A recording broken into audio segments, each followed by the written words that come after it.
right, we are just 91 days away from November's midterm elections, and the polls are bringing some good news to one South Carolina Republican.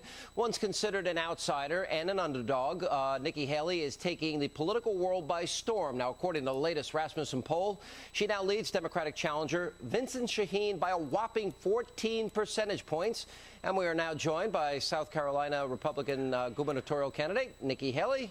Governor, I'm sorry, am I jumping the gun? Welcome to the program. Hey, Sean, it's great to see you again. Well, we appreciate this. Is interesting to me because we had Rand Paul on last night. And both you and Rand Paul have something in common. You were really not the establishment choice. But yet it seems that conservatives said, you know what, we don't want the establishment choice. We want the outsider. What's going on? You know, it's not just conservatives. What we asked in South Carolina was we told the people to join the movement, that we wanted them to join the movement about government being accountable to the people, about people finding their voice again, about government understanding the value of a dollar and making sure that jobs and small businesses are a priority in South Carolina. And we have been blessed that we have seen a lot of people from both sides of the aisle say the arrogance has got to stop. The status quo has got to stop, and it's time to return government back to the hands of the people, and so it's a good time. You know, it's interesting to me because I've recently had a chance to interview New Jersey Governor Christie, who was recently elected, Bob McDonnell in Virginia, recently elected. Both are really tightening the belt, the state government. They're taking on liberal unions, the liberal media.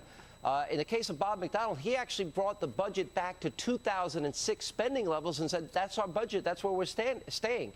It's not happening on the federal level. Can the federal government hurt the efforts of states to balance their budgets?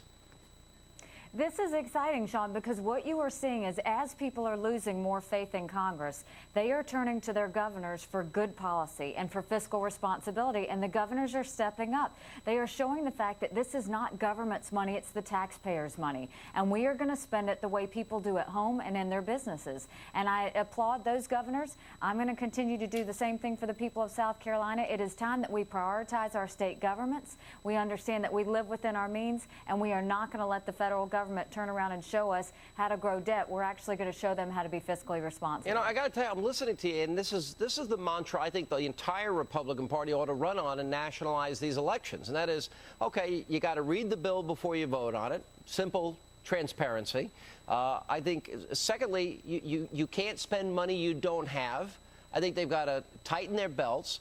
And I think the Republicans ought to put it on paper. I brought this up with Rand Paul last night. Do you think Republicans ought to make these promises and put them on paper and say, elect us, we'll do this, and if not, fire us? Would that be a good platform? Absolutely. You know, this is not rocket science. Spending limits are important. Term limits are hugely important from the local levels all the way up to the federal level. Turning around and making sure that we put all spending online. Every single taxpayer dollar should be put online, and all budgets should be online so everyone can see it. And we need to have 3-day waiting periods prior to our budgets being passed so that the public can see them. This is really about returning government back to the hands of the people. They're the ones paying the dollars in. They're the ones elected officials need to be accountable to. Yeah. I think you're starting to see that movement happen. It's a good time, and this is time for people to really step up. All right, the president now has his lowest approval rating ever. Congress is at 11%.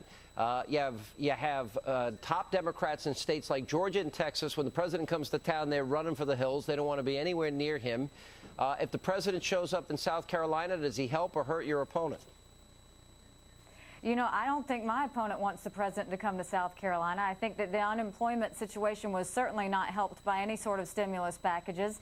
I think that we're finding out mandated health care is only going to cost the people of South Carolina $910 million if that goes through. We don't want to turn around and see them dodge immigration any more than they already have. I certainly wouldn't want him coming and standing by my side. I wouldn't think that my opponent would either. All right, Nikki Haley, we'll follow your race very closely. Appreciate you being with us. Thank you. Thank you so much. Have everybody join the movement and go to NikkiHaley.com. We'd love to have them visit.